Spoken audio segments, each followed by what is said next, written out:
Hello, it's Saturday the 12th of March. You're tuned in to our 6 p.m. newscast coming to you from Arirang's news centre in Seoul. It's very good to have you with us. I'm Mark Broom. Our top story this evening, the chief nuclear envoys of South Korea and the United States have been discussing ways to respond to North Korea's provocations. The two countries agreed to toughen sanctions as part of their denuclearization efforts. On its side, North Korea continues to make belligerent threats against the South. Connie Kim starts us off. South Korea and the U.S.'s top priority when it comes to North Korean policy will be pressuring Pyongyang to give up its nuclear weapons program. This is what Kim Hong-gyun, Seoul's new special representative for Korean Peninsula Peace and Security Affairs, and his U.S. counterpart Ssang Kim, special representative for North Korea policy, agreed to as they met for the first time since UN sanctions were slapped on Pyongyang last week. The two allies' stands go against China's. Beijing had proposed parallel denuclearization talks and peace treaty talks with North Korea that would officially end the Korean War. Rather, the two sides saw eye to eye on imposing multilateral and unilateral sanctions on the North. South Korea announced its new set of tightened financial and maritime sanctions on North Korea this week, and Washington is expected to release an additional set of unilateral sanctions next week. The two sides will reportedly exchange views on holding five-party nuclear talks, excluding North Korea, as a means to pressure the North. Pyongyang continues to protest against the annual South Korea-U.S. military exercises that are currently ongoing. The North Korean army said it'll respond to Seoul-Washington's drills with an operation attacking the southern part of the peninsula. South Korea's military warned the North to stop its threats, adding it'll destroy the North Korean leadership if it forges ahead with a provocation. Connie Kim, Arirang News. Now, a huge South Korea-U.S. joint amphibious landing exercise is taking place in the southeastern city of Pohang to enhance the allies' interoperability in case of a crisis. Kim Hyun-bin reports. A batch of fighter jets takes out obstacles, opening up the coast. Soon after, scores of Korea amphibious assault vehicles rush in, camouflaging themselves with smoke bombs, confusing the enemy. Once on coast, hundreds of South Korean and U.S. Marines rush to secure the premises. Once secured, the Allies are able to safely escort supplies and weaponry on land.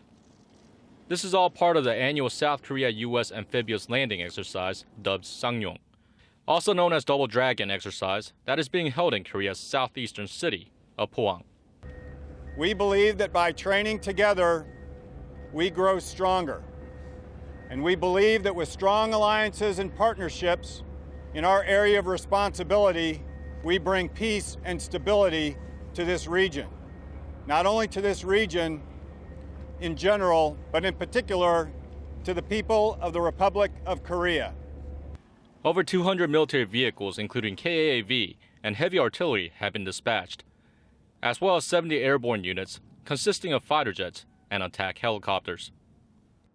Over 17,000 Marines and Navy personnel from Korea and the U.S. are taking part in this year's Ssang Yong exercise, marking the largest of its kind to date.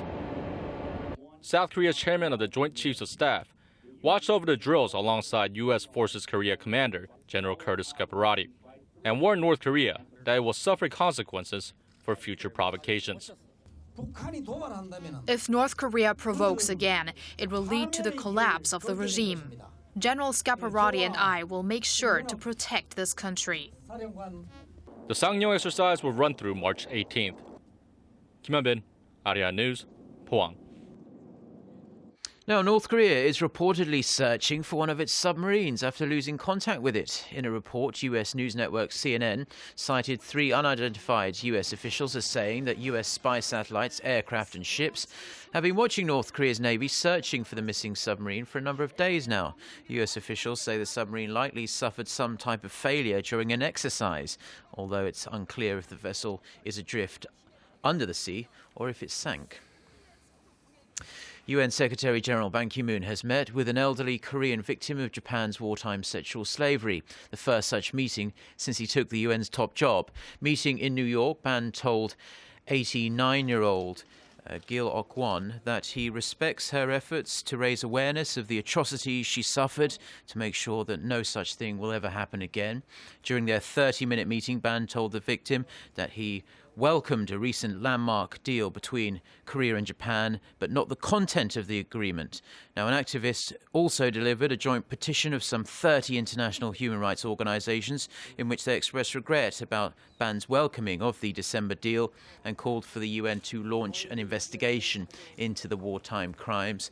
Historians estimate that up to 200,000 women, many from Korea, were forced to work in frontline brothels for Japanese soldiers before and during World War II.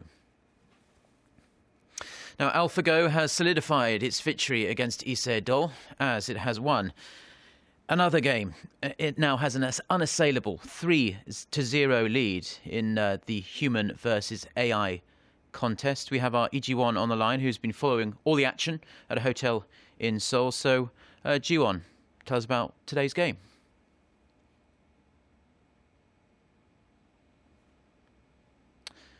Okay, well, we don't appear to have Ji-won on the line after all, but we'll attempt to get her back on the line later in the broadcast. Now, investment in augmented reality and virtual reality hit $1.1 billion in the first 2 months of 2016. It's the first time AR and VR investment has topped $1 billion in any year. This is according to Britain-based investment bank Digi Capital. Last year's total investment in AR and VR amounted to $680 million, 40% less than the amount raised in January and February this year. The market is set to continuously grow, with revenue expected to hit $120 billion annually within the next 4 years. Now, Korea's national dress, the hanbok, is admired around the world for its bright, vivid colours and a simple silhouette that frames the body with elegance. The hanbok was the everyday attire in Korea a century ago, but nowadays it's worn only on special occasions. Recently, however, an increasing number of young Koreans are sporting the national costume out on the streets and, of course, sharing their photos online. Oh Soo-young with more. It's been said that fashion comes in cycles, and the latest trend in Korea turns the clock back 100 years to the Joseon dynasty. Consisting of a bolero jacket matched with a full-length empire waistskirt for women and a loose pair of trousers for men, the hanbok was worn on a daily basis. But now, as most Koreans dress in conventional Western attire, hanboks are usually reserved for traditional holidays and special occasions such as weddings and first birthdays. In recent months, however, the national costume has made its way back into the modern era. Walking past traditional spots in Seoul, it's become quite common to see young Koreans wearing the national hanbok costume. They pose for selfies in front of pagodas and stroll down quaint cobblestone streets. These picturesque excursions have become a growing trend on social media among the younger generation, mostly high school and university students. And they're shared online under hashtags such as hanbok, hanbokstagram or rented hanbok. The journey starts at a hanbok rental store in central Seoul, where customers can choose from hundreds of vividly coloured pieces. For around $12, an entire outfit can be rented out for 4 hours, complete with a matching clutch and a hairdo for women. We have up to 150 visitors on busy days. Most of them are young couples and students. Some are foreign tourists. With the growing appeal, the hanbok is gaining a foothold in contemporary fashion. Up-and-coming designers are producing modern versions of the hanbok, incorporating its quintessential qualities into daily looks. We've focused on reinterpreting patterns for the traditional hanbok jacket and skirt and have come up with some very contemporary designs. Take the 10 signs of longevity. We turn them into illustrated characters, modern patterns young people would like, and feature them on the clothes using patchwork and denim. Industry experts say the current hype over the hanbok accounts for only a fraction of its full market potential. Up to this point in the 21st century, most of the world has leaned towards Westernization.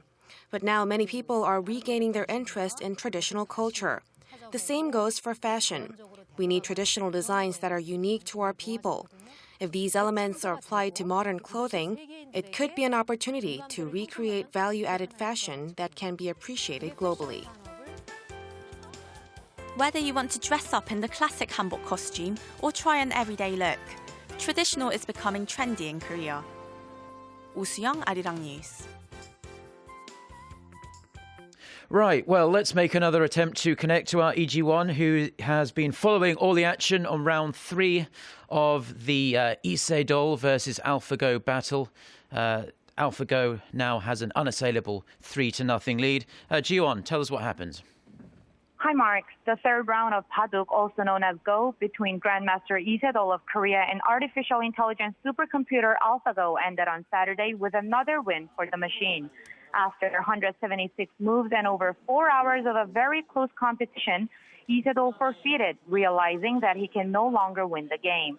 Knowing that AlphaGo's chances of winning increases in the latter part of the game, Lee Se-dol played very aggressively and calmly in the beginning of the game. But AlphaGo's keen skills in Paduk and creative moves were beyond Lee Se-dol's skills. The remaining 2 games will still be held through Tuesday, despite the fact AlphaGo has won the first 3 games. However, the $1 million cash prize and the bragging rights go to AlphaGo and the DeepMind team. Well, that's all I have for now. I'm EG1 reporting live from the Four Seasons Hotel on this historic tournament between Lee Se-dol and AlphaGo. Back to you, Mark. Well, thank you very much, Ji-won, for that report. 3-0 to the computer, or the machine, rather, over the humans. Now, finally, let's take a look at the weather. It's been a touch milder today than recent days, but most of Korea remains in the grips of the last throes of winter. Tonight will be another chilly night, with the low dipping to 2 degrees Celsius in Seoul. Sunday will be bright but fairly cold. With that, let's take a look at the weather around the world.